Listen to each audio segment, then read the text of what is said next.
If you fall, don't call us, my mother said through the chain on the door. We're leaving. For family, you need to figure it out. Cold air shoved into the crack like a slap.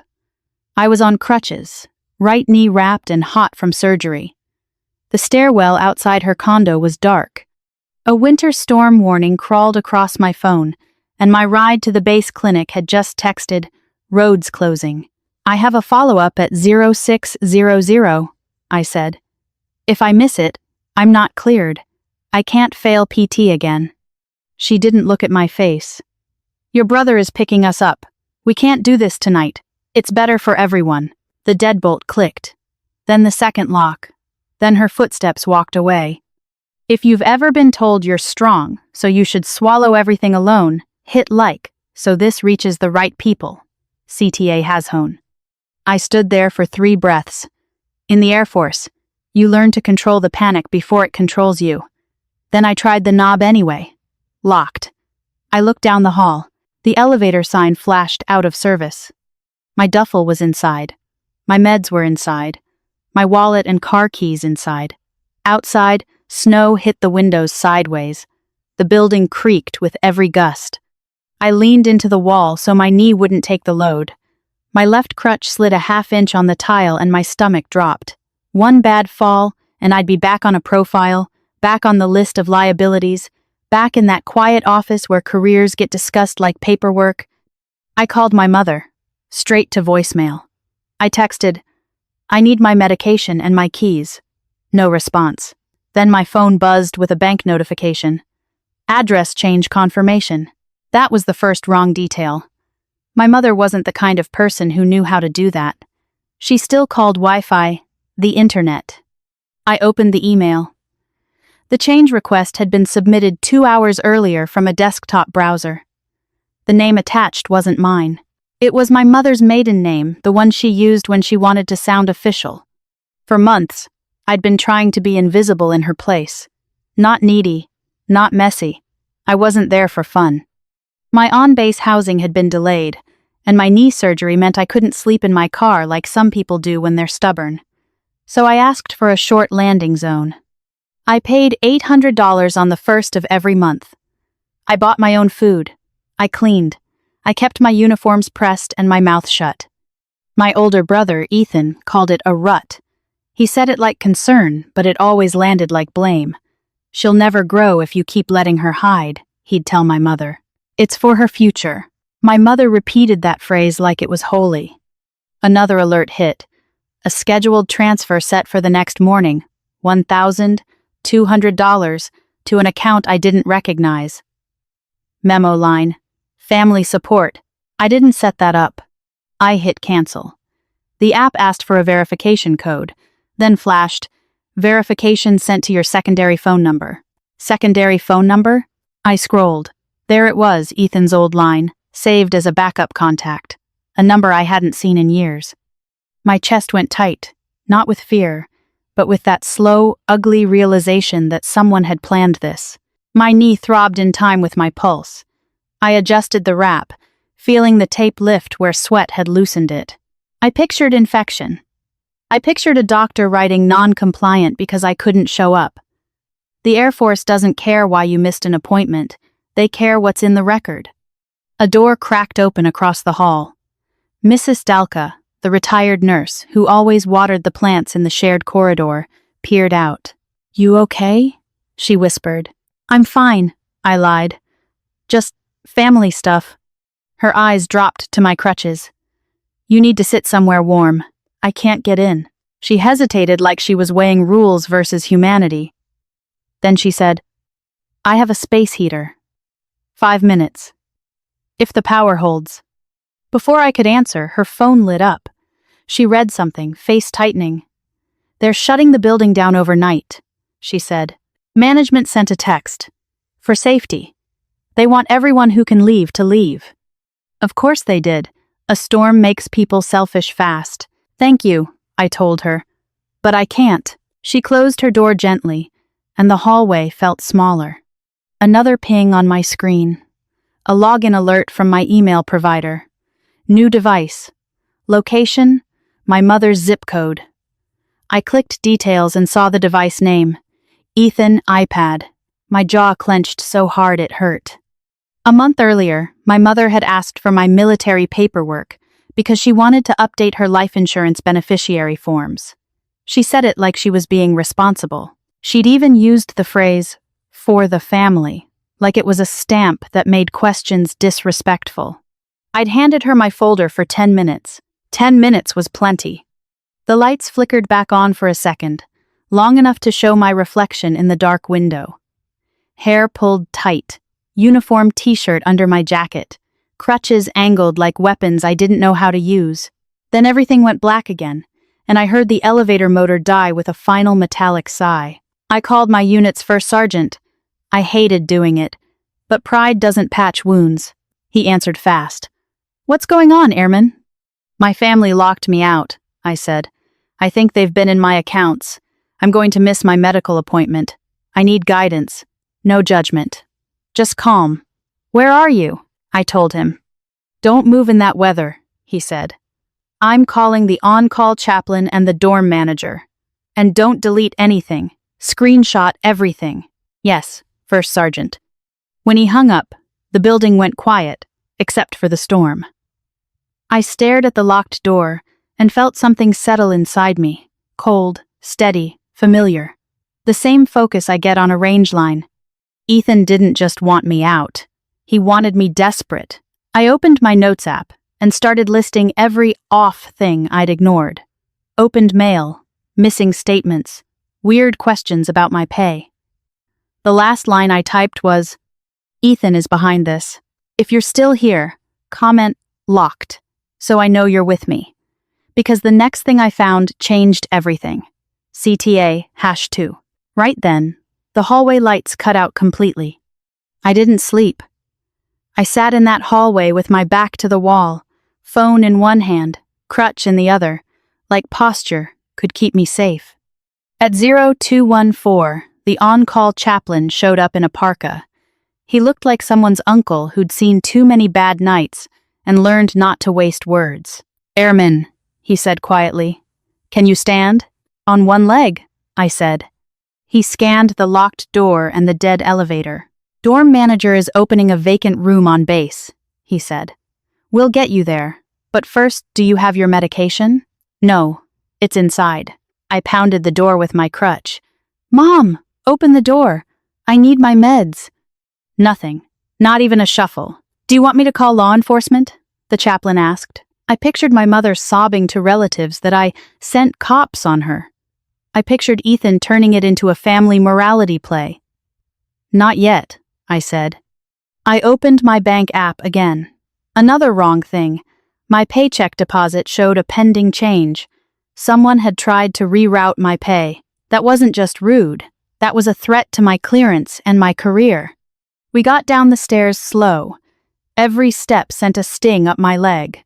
In the lobby, the doors were taped shut from the inside.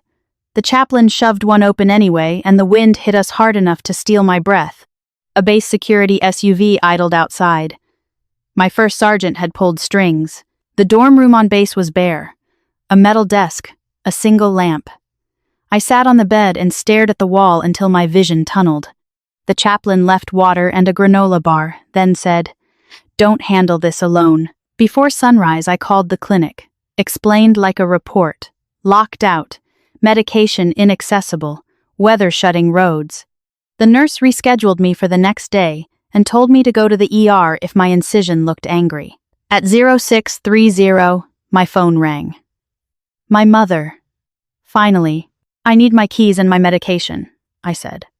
She didn't say hello. "Your brother told me you'd overreact. Why are you making this a crisis?" "Because you locked me out in a storm." "We had to," she said. "You've been too comfortable. For your future, you need a push." "A push is a conversation," I said. "Not changing locks." "It's my condo," she snapped. "I paid you. Every month." "That was to help with utilities," she said. "Don't keep score." There it was. The guilt. The rewriting of facts that turns your contribution into charity you should be grateful for. "Did you change my banking address?" I asked. Silence. Ethan's voice slid in, low and calm. "Listen," he said. "You're in a high-stress job. Mom can't tiptoe around you. We're doing this because we love you." "Love doesn't reroute my pay," I said. "You always go to worst case," he replied. "I got a login alert from your iPad." He went softer. "We were trying to help you organize. You ignore paperwork. We're protecting you from yourself. For the family." Behind his voice, I heard airport announcements. He wasn't even in the room. He was directing her. "I want my things," I said. "Today." "You can get them after the holidays," my mother said. "We're flying to Ethan's. The condo needs to be empty while we're gone. Liability. For safety." "So you planned this," I said. Ethan cut in. "Don't be dramatic. You'll thank us when you're back on your feet." "Send me a photo of my medication," I said. "Prove it's safe." "You don't trust your own family," my mother snapped. "You trained me not to," I said, and I hung up. If you're listening, and you've ever watched someone twist for family into a weapon, drop a comment with the word family, CTA #3. I opened my laptop and filed an urgent request with Base Legal. Then I called my bank's fraud line. Then I called my phone carrier and removed every number that wasn't mine. At 0900, finance called back. They froze changes on my pay file and flagged the account for review. "Ma'am," the airman said, "did you give anyone power of attorney?" My stomach went cold. I remembered my mother asking for my military paperwork to update insurance forms. The folder. The 10 minutes. "I might have signed something," I admitted. "Get Base Legal now," he said. "If a POA exists, someone can do damage." A new secret clicked into place. This wasn't just about pushing me out. It was about access. Then my first sergeant met me outside the legal office. He didn't ask for a story. He asked for facts. "Do you feel safe going back there?" he said. "I feel angry," I said. He gave me a look that said he'd heard that line from every stubborn airman with a bruise. "We're going to get your medication," he said, "with witnesses." 2 security forces troops drove me back to the condo complex late morning. The storm had calmed into slush, and the sidewalks were slick. The cameras above the lobby doors tracked us like eyes. At my mother's unit, the locks were new, shiny, expensive, installed overnight. Another wrong detail. She hated spending money unless Ethan told her it was an investment. One troop knocked. No answer. He knocked again, harder. Still nothing. I tried my key. It didn't fit. "Okay," the troop said, pulling out his phone. "We can do a welfare check.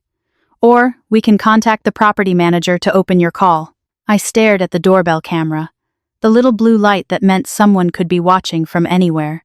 "Open it," I said. The manager arrived with a master key and a face like he regretted waking up. Inside, the condo looked staged. My shoes were gone.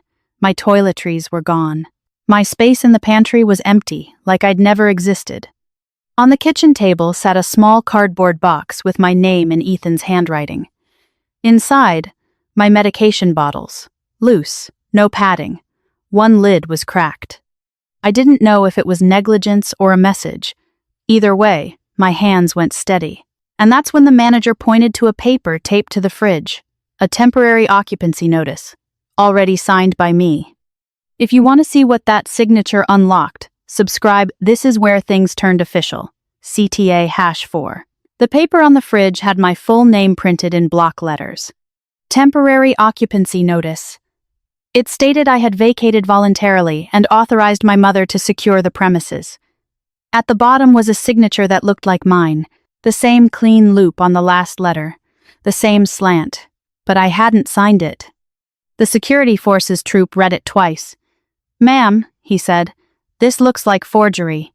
The property manager shifted his weight. "She said you agreed," he mumbled. "She said it was for safety." "For safety," I repeated, tasting the phrase. It was always their shield.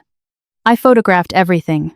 The notice, the new locks, the cracked medication lid, the empty pantry, screenshots, timestamps, evidence. My world narrowed into a checklist. Back in the dorm, Base Legal pulled the document into a file and asked me one question that hit harder than the storm. Have you ever signed anything in front of a notary at your mother's request? I swallowed. She had me sign insurance papers, I said. No notary, just a stack. The attorney didn't argue. He just slid a form across the desk. We're going to request copies of any power of attorney filed with your bank, he said. And we're going to put your mother and brother on written notice, no further access. You'll also freeze your credit today. By noon, my credit report was locked. 3 minutes later, an email from a lender hit my inbox. Thank you for applying. I didn't apply for anything. I opened the email and saw the amount. $18,000. Purpose. Home improvement. My hands went cold again, but this time I didn't feel helpless. I felt targeted. I called the lender, gave them my military ID number, told them I was active duty, and this was fraud. The representative went quiet, then asked for a police report number. I can get one, I said, but I need to know where the application came from. She read the record. It was submitted from an iPad, she said, and the mailing address listed is a P.O. box. The same P.O. box from my bank alert. Ethan's handwriting on the medication box flashed in my mind. My mother's maiden name on the email change. A line from Ethan about organizing. The pieces weren't dramatic. They were administrative. That was the point. Paper is how you hurt someone who lives by rules. My first sergeant drove me to the county clerk's office in uniform, because sometimes the uniform is a key. People listen when you look like you belong to a system. We asked for notarization records tied to my name. The clerk typed, clicked, frowned. There's a power of attorney, she said. Limited. Executed last month. My throat went dry. Where? She turned the screen slightly. Not my mother's condo. A shipping store near the base one I'd been to. One that offered notary services next to the fax machine. A memory rose up. My mother asking me to meet her there because it's faster than mailing things. She'd slid a page on a clipboard toward me while she chatted with the cashier about holiday coupons. I'd signed without reading closely because I was in uniform, on my lunch break, and she'd said, "It's just so I can talk to your insurance if something happens. For the family." The notary stamp was real. The signature was mine. The betrayal wasn't just the locks. It was that she'd used my discipline against me, my habit of signing, moving, trusting the process. I sat in the car afterward and stared at the steering wheel until my knuckles whitened. Then my phone buzzed with a text from Ethan. "Proud of you for taking steps. Mom was worried you'd spiral. We're doing this because we love you." I read it twice, then a third time, slower, like decoding. He was narrating me. He was building a file on my reactions. If I yelled, I was unstable. If I begged, I was dependent. If I went quiet, I was finally learning. That's when the next sigh detail landed. Ethan didn't sound defensive. He sounded like he already had permission. I called my mother. She answered on speaker. I could hear laughter behind her, his house, his life. "Why is there a POA in my name?" I asked. "For emergencies," she said, instantly. "Don't twist it. You used it to change my accounts." "We used it to protect you," Ethan added smoothly. "You don't have time to handle everything. You're busy serving. For your future, let the family handle the boring stuff." "My future is my paycheck," I said.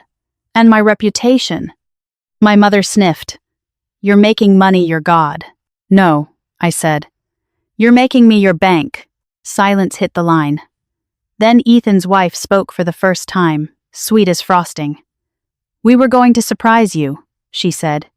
"We thought, with that loan, we could finish the guest suite, and you could stay whenever you visit. Isn't that nice? Guest suite. Not my housing. Not my stability. A corner of their home they could offer and take away. If that makes your stomach turn the way mine did, hit like, because people need to stop calling control love." CTA #5. Base Legal filed an official cease and desist that afternoon. Finance documented the attempted diversion. I filed an identity theft report and started the process to revoke the POA. Each step felt like scrubbing oil off my skin.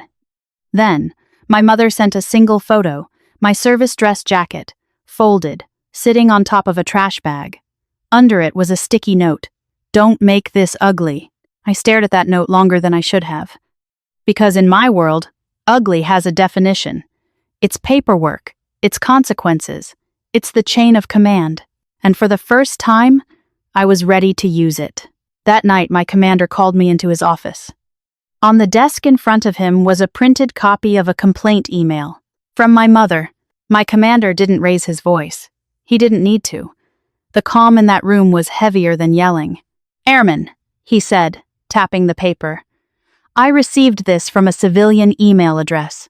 She claims you're in financial distress and that you're not safe to yourself. She's requesting we intervene before you make a mistake." He looked at me like he was measuring. Credibility, risk, readiness. I kept my hands flat on my thighs. "Sir, I'm being targeted by family," I said. "There is documentation." He nodded once. "Show me." I pulled out my phone and laid out facts the way we lay out timelines in briefings.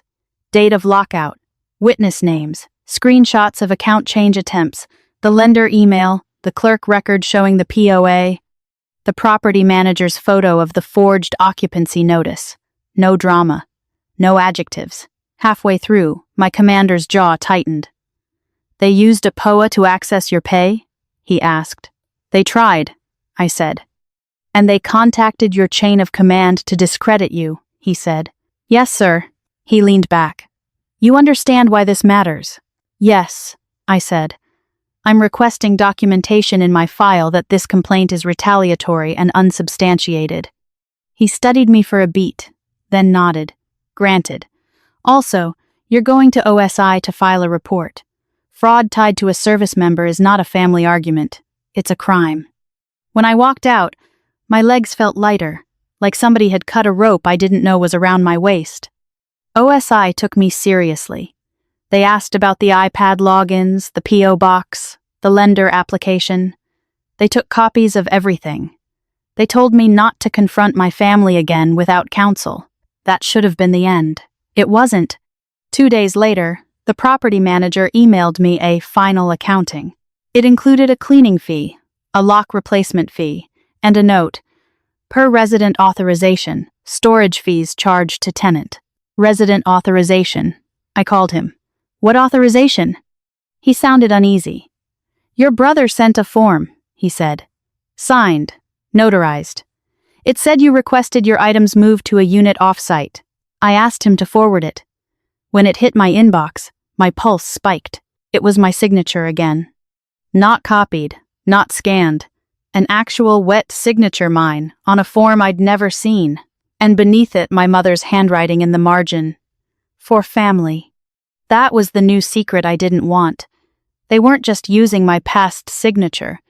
They were collecting new ones. I replayed that shipping store day in my head.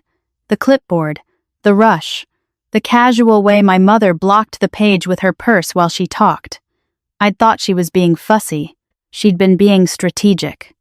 I changed my routine overnight. Different routes, different parking lots, no casual errands with family to help. I updated my emergency contact at work. I removed my mother from every form I could find. Ethan noticed. He called me on video, face soft, voice low. "You're taking this too far," he said. "Mom is heartbroken. Everyone thinks you're spiraling." Everyone, in his mouth, always meant relatives he'd already briefed. "I'm protecting myself," I said. He sighed like a patient spouse. "From what?" "We're trying to set you up. We can even put you on the deed when we finish the remodel. That's security. That's future." He slipped again. Remodel. Loan. The thing he pretended was a surprise. "I saw the application," I said. "Stop lying." His eyes didn't widen. That told me everything. He'd expected me to find it. He'd already prepared the next angle. "Okay," he said, calm. "Fine. We wanted to leverage your credit because you're disciplined, because you keep your score clean. It's for the family.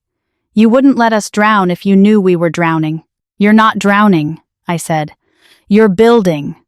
He leaned closer to the camera. "Think bigger," he said. "If you play this right, you can be part of something. Or you can be alone, paying rent forever. There it was. The real manipulation, status, legacy, being chosen. I ended the call without warning. That same night, my mother showed up at the base gate. She didn't get past security, but the message landed anyway. She wanted to remind me she could still reach into my world. I stood in the dorm bathroom, staring at my reflection, and I realized I'd been trained to endure. Basic taught me to take heat and keep moving. My family had been using that training as a leash, so I did something my mother never expected from me. I stopped asking permission. I signed a lease on a small, off-base apartment the next morning. It wasn't fancy, it was mine. I moved my things with help from 2 airmen in my shop who didn't ask questions. They just lifted boxes and made jokes to keep my shoulders from collapsing. When I found my service dress jacket inside the trash bag, it smelled like mildew. My ribbons were bent. The sticky note was still there. "Don't make this ugly." I put the note in an evidence folder. By the end of the week, Base Legal confirmed my POA revocation was filed. OSI had opened a case. My bank issued new account numbers. My credit was frozen tight. Then Ethan sent one last text. "If you keep this up, Mom will tell them you stole from her. Think about your career, for your future." Before I tell you what I did next, tell me in the comments, do you think he was bluffing, or did he really have something? CTA#6. Because 2 minutes later, my phone rang from an unknown number, and the voicemail notification that followed said, "This is Detective Rains. Call me back regarding allegations of theft." I sat on the edge of my new couch, listening to the voicemail twice. Allegations. Theft. The word was heavy, because in my world, accusations stick even when they're false. I called back immediately, on speaker. Detective Rains sounded bored. "Your mother reported missing items," he said. "Cash. Jewelry. She claims you had access." "I have rent receipts," I said. "And I have an active fraud investigation involving her and my brother. I can provide case numbers." That got his attention. "Fraud investigation?" "Yes," I said. "I'll cooperate, but I won't meet alone. I want everything in writing." Keyboard clicks. "Send me documentation," he said. "Today." I ended the call and stared at my evidence folder. My mother wasn't pushing me out anymore. She was trying to brand me. Detective Rains emailed me a request list by afternoon. I sent him a packet. Rent transfers, screenshots, the forged occupancy notice, the notary record, the lender email, the OSI case intake, the bank's fraud reference numbers. I didn't add commentary. I let the paperwork speak. 2 days later, he called back. "I talked to your mother," he said. "Her story keeps changing. She says the jewelry might be misplaced. The cash might be spent. I'm closing it as unfounded." I exhaled once, slow. "Thank you," I said. Then I asked the question that mattered. "Did she mention the POA?" "She said you gave it willingly," he replied. "But she couldn't explain why your pay was being redirected. I'm not your military investigator, ma'am, but you're doing the right thing documenting." When I hung up, I didn't feel victory. I felt clearance like air after smoke. OSI moved faster than my family expected. They interviewed the property manager. They pulled security footage from the shipping store. They requested records for the P.O. box. They asked for Ethan's IP address logs through the lender. I didn't get to see everything, but I got updates, and each update was another brick between me and their reach. My mother tried a different angle. A card arrived at my new apartment, no return address. Inside was a single sentence in her handwriting. "I'm your mother. You don't do this to me." No apology. No acknowledgement. Just ownership. Ethan followed with a longer email, polished like a corporate memo. He wrote about miscommunication, about stress, about how my military mindset made me see threats that weren't there. He wrote, "We were trying to help you build a foundation for your future." At the bottom, he added, "Mom wants you at dinner Sunday. Family meeting. No lawyers." That line made me laugh once, sharp. Of course he didn't want lawyers. Lawyers don't respond to guilt. Base Legal advised me to keep contact in writing only. They helped me draft a formal notice. No further contact except through counsel. Any attempt to access my accounts would be treated as fraud. Any further false reports would be documented for harassment. I mailed it certified. The receipt signature came back 3 days later. My mother had signed for it. My brother called that night anyway. Different number. He thought I wouldn't recognize it. I let it ring to voicemail. He left a message like he was doing me a favor. "Hey," he said. "Mom's having chest pain. Don't make her suffer. For the family, just come home and talk." I listened twice. Then I forwarded the voicemail to base legal. Because chest pain without a 911 call is not concern. It's leverage. A week later, my commander called me in again. This time his expression was neutral, almost approving. OSI concluded there was probable cause for forgery related to the occupancy notice, he said. They're coordinating with local authorities. You did the right thing coming forward early. I kept my face still, but inside my stomach unclenched in a way I didn't realize it had been clenched. Outside the office, my first sergeant clapped me on the shoulder. "You protected your career," he said. "And you protected other airmen. This isn't rare, you know." "I know now," I said. Housing finally offered me an on-base unit the next month. I turned it down. Not because I was stubborn, but because my apartment lease was a boundary I could point to. A door with my name on it. A lock only I controlled.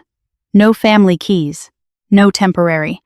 No speeches about growth. The night I unpacked my service dress jacket, I fixed the bent ribbons with a steady hand and replaced the missing button. I didn't do it for them. I did it because the uniform is mine. It doesn't belong to the people who tried to use it as a costume for their plans. On a quiet Tuesday, my mother sent a final text. "Can we please stop? I forgive you. Forgive me." I stared at it until the words blurred. Then I typed one sentence back. "I'm not asking for forgiveness. I'm asking for distance." I blocked the number. 2 Sundays later, my mother drove to my apartment complex and waited by the mailboxes. I saw her from my second-floor window. She wore the same church coat she used for serious talks. She looked small until she noticed me, and then she straightened like I owed her access. I didn't go down. I called the non-emergency line and asked for an officer to document a trespass warning. When the officer arrived, my mother smiled like it was a misunderstanding and said, "I'm just worried for her future." The officer's face didn't change. He took notes. He told her to leave. She left furious, not embarrassed. 3 months passed. I healed. I passed my fitness test. I got a new duty position that didn't treat injury like weakness. I didn't become more independent because my family abandoned me. I became more independent because I stopped negotiating my safety. A holiday came around again, and I didn't go home. I didn't send gifts. I worked a shift, ate cafeteria food, laughed with people who knew my job and didn't need to own me to care. The last update I got was simple. Ethan's lender application was flagged permanently. The POA was revoked and recorded. The property manager replaced the locks again, this time under direction of investigators. My mother stopped contacting my unit after she learned her emails were being saved, not feared. People ask if it hurt to cut them off. It did. Around the 20% mark left in this story, I want to ask you something that still messes with my head. If your family commits fraud for your future, do you owe them silence to keep the peace, or do you owe yourself the truth, even if it breaks the family image? Tell me in the comments what you would do. CTA-7. But what hurt more was realizing how easily they said, "for family," while they watched me stand in a dark hallway on crutches, in a storm, without meds, like I was disposable. I didn't lose my family. I stopped volunteering for a role where my worth had to be proved, measured, compared. Now, when I turn a key in my own door, the sound is small, but it's the sound of my dignity coming back.